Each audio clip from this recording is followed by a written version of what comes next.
عليكم ورحمة الله وبركاته. ازيكم عاملين ايه؟ يا رب تكونوا بألف خير. فيديو النهارده عبارة عن لا، هو مش حلقة جديدة من وعد محامية ولا حتى تحدي جديد ولا كل الكلام ده. هو فيديو مميز شوية من نوعه لكني عملته قبل كده. هو نصيحة لأي صانع محتوى ولأي إنسان عامة في حياة، طالب بقى أو أيا كان. أنا لاحظت برغم إن أنا مش بتابع محتويات توكا كتير أو حتى مش بتابع محتويات كتير عامة، إنه ال AI بقى داخل في المحتويات بشكل كبير جدًا، وصناع المحتوى بقوا بيستخدموه بشكل حرفيًا مبالغ فيه جدًا، وده شيء غلط وليه أضرار كتيرة جدًا. من أولها إنه حرفيًا أنت كده بتفقد القدرة على الإبداع، مبتقدرش تبدع، مبتقدرش إن أنت تبتكر حاجة جديدة أو فكرة جديدة. أنا مش ضد إن أنت تدخّل ال AI في حياتك، لإن للأسف إحنا بقينا عامةً في عصر أنت كده ال AI هيدخل في حياتك، سواء بإرادتك أو مش بإرادتك هو هيدخل في حياتك خلاص. ده بقى أمر واقع إحنا بقينا فيه. فإحنا نستعمله بشكل كويس، نزود معلوماتنا، نكون مثقفين أكتر. لو مثلا إحنا محتاجين معلومة علشان نقدر إن إحنا نصور الفيديو، أو إزاي نستعمل حاجة معينة علشان إن إحنا نطور من نفسنا أكتر كصناع محتوى، طبعا ده شيء كويس جدا، وده شيء أنا عن نفسي بستخدمه. فأنا مش بقول إن أنا مش بستخدم ال AI، لأ أكيد أنا بستخدمه، ولكن مش في إن هو مثلا يصنع لي edit أو صورة مصغرة أو يساعدني في فكرة أيا كانت هي إيه. ولو أنت فاكر إن عامةً محتوى ال AI والأفكار اللي هو بيقولها لك بتكون creative وما فيش منها اتنين، فلأ، هو الفكرة اللي بيديها لك هيديها لشخص تاني، بس الفرق إن هو مش هيكون حواليك. يعني مثلًا لو أنت في مصر وطلبت منه فكرة، هيديك الفكرة دي وهيدي الفكرة دي برضه لشخص تاني، ممكن يكون من مصر، ممكن يكون نفس الشخص، ممكن أي حاجة. وده عن تجربة. أنا طلبت من ال AI قبل كده فكرة حاجة معينة ما كانتش ليها علاقة بمحتواي عامةً، هي كانت حاجة أنا باعملها عادي جدًا في حياتي. وما كانتش فكرة إن هي حاجة أنا أنفذها، وأنا بس كنت باطلب حاجة يعني ليها علاقة بحاجة كده، حاجة يعني كنت قاعدة زهقانة، ما علينا من إيه الحاجة دي.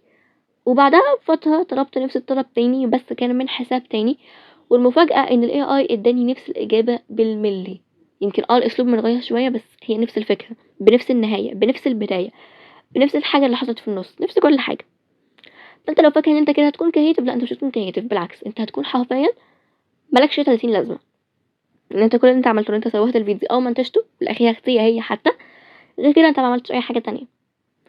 فإحنا مع الوقت بنفقد عقلنا. كفاية أوي السوشيال ميديا واللي بتعمله فينا من تعفن دماغي ومن تأثيرها علينا، كفاية أوي علينا ده. بلاش نحط نفسنا في دايرة تانية، دايرة مقفولة مش هنقدر نطلع منها، وإن إحنا مش هنقدر نبدع.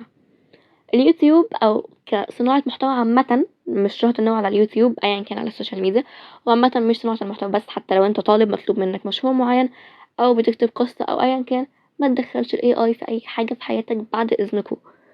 بعد إذنكم اقعدوا، حتى لو هتقعدوا بالأيام وبالأسابيع وبالشهور عشان تجيبوا فكرة واحدة بس، كنتوا ممكن تجيبوها في 5 دقايق من ال AI. مش مهم، اتعبوا. أهم حاجة إن الحاجة دي تكونوا انتوا اللي جبتوها بمجهودكم الشخصي. طيب، آمم بجد أنا شايفة إن الموضوع بقى بشع وزاد عن حده أوي. حتى لو أنت مستواك وِحِش في الedit، فأيًا كان مستواك وِحِش حتى في الكتابة، ما تستعملش ال AI، اتطور، حاول إن أنت تجرب مرة و2 و3. وحتى لو أنت جربت وعملت وكررت نفس الأخطاء تاني، أنت كده ما فشلتش، أنت يكفيك شرف المحاولة. وحتى لو أنت مثلًا في محتواك مش بتستعمل ال AI، بس جيت في مرة أو مرتين استعملت ال AI، أو وقت لمّا ما بيكونش عندك شغف بتستعمل ال AI، فدي كارثة أكبر.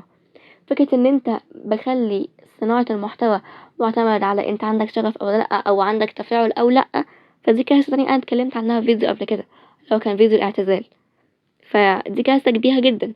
أنت ما ينفعش تستنى الشغف في أي حاجة في حياتك، وما ينفعش أنت برضه تكون بتطلب إن أنت يكون عندك تفاعل كويس، وإن الفيديوهات بتاعتك تتشاف أكتر، لإن أنت بتتعب فيها، أو حتى لو أنت مش بتتعب فيها، دي برضه مشكلة تانية. بس أنا باتكلم هنا عن الناس اللي هي مثلًا إيه، بتدخّل ال AI في محتواها وطالبة إن هو يتشاف. طيب، هل أنت تعبت في محتواك؟ لأ. ده كل اللي أنت عملته حرفيًا في 5 دقايق أو 10 دقايق أو بالكتير ربع ساعة، طلبت من ChatGPT، Gemini، أيًا كان، إن هو يعمل لك الصورة دي أو الedit ده أو يجيب لك الفكرة دي، وأنت رُحت نفّذته. يعني نفّذت الفكرة أو الصورة، رُحت خدتها حطيتها على اليوتيوب وبس كده. أنت كده ما عملتش أي حاجة. أنت كده عندك استحقاقية زائفة. لسه واخدة بودكاست وجاية أطلّعه عليكم، معلش. المهم، أنت كده عندك استحقاقية زائفة. إن أنت مقتنع إن أنت تستحق النجاح، وأنت ما بتسعاش ليه. كونك نزّلت فيديو ما تعبتش فيه، فأنت كده ما سعيتش للنجاح، أنت كده ما عملتش أي حاجة بجد. لكن لمّا تنزّل فيديو أنت تعبت فيه، أنت كده تستحق النجاح، كده من حقك إن أنت تستحق النجاح. أنت ممكن يكون ليك حق في إن أنت تستحق حاجة، أو ما لكش حق في إن أنت تستحق حاجة. عادي جدا. فبجد بطلوا تستخدموا ال AI في حياتكم. انا زي ما قلت لكم مش ضد تستخدموه في معلومه. انا مثلا في الحلقه اللي قبل اللي فاتت، تقريبا اللي قبل اللي فاتت، استخدمت عشان اعرف معلومات عن نوع من انواع المخدرات علشان كنت محتاجه الموضوع ده في الفيديو بتاع. الموضوع ده ما جبتوش من دماغي. ومثلا في اكونت حسام، اللي متابع حسام على الانستا او على التيك توك او ايا كان، حسام مهندس معماري.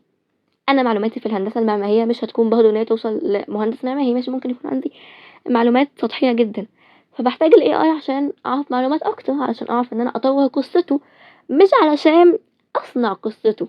هي القصه اوريدي خلاص، هي مصنوعه تماما، بس انا بحتاج كام حاجه علشان الشخصيه تكون ليها ابعاد، وتكون فعلا شخصيه واقعيه، مش انها مجرد شخصيه خياليه بس. حاجه زي كده انا استخدمت فيها ال AI بشكل صحي. فنحاول ان احنا نستخدم ال AI بشكل صحي في حياتنا اكتر، لان احنا مش هنقدر نستخدموش 100% ولا حتى بنسبة 50%. للأسف ال AI بقى داخل في تقريبا حياتنا كلها.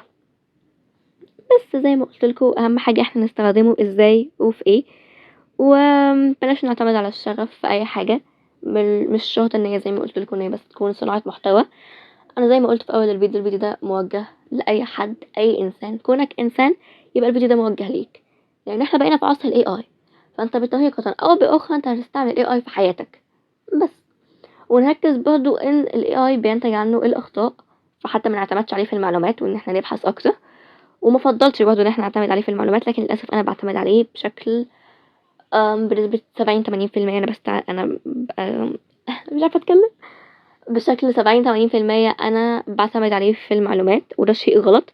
احنا لازم نبحث ونشوف ابحاث، ونقرأ مثلا من مقالات او اي حاجة، لان ال AI واحد جدا ان هو يغلط. حتى على فكرة هو بيكون مكتوب كده في جيميناي او تشات جي بي تي ان الذكاء الاصطناعي ينتج عنه الاخطاء بس. فاحنا هو بنفسه اعترف لك ان هو بينتج عنه الاخطاء، انت بناء على ايه بتعتمد عليه 100% بس. فنحاول ان احنا نرجع الحياة لحياتنا، ونرجع ان احنا نبحث عن الموضوع، ومش كل حاجة نجيبها في 5 دقايق، لان الموضوع ده هيأثر على مخنا جدا. وزي ما قلت كفاية التأثير اللي حصل اصلا بسبب السوشيال ميديا والتعفن الدماغي اللي احنا بنحاول نتعافى منه. وبس، ده كان فيديو النهارده. لو عجبكم متنسوش تشتركوا في القناة وتفعلوا الجرس عشان يوصلكم كل جديد. اشوفكم الفيديو الجاي، والسلام عليكم ورحمة الله وبركاته.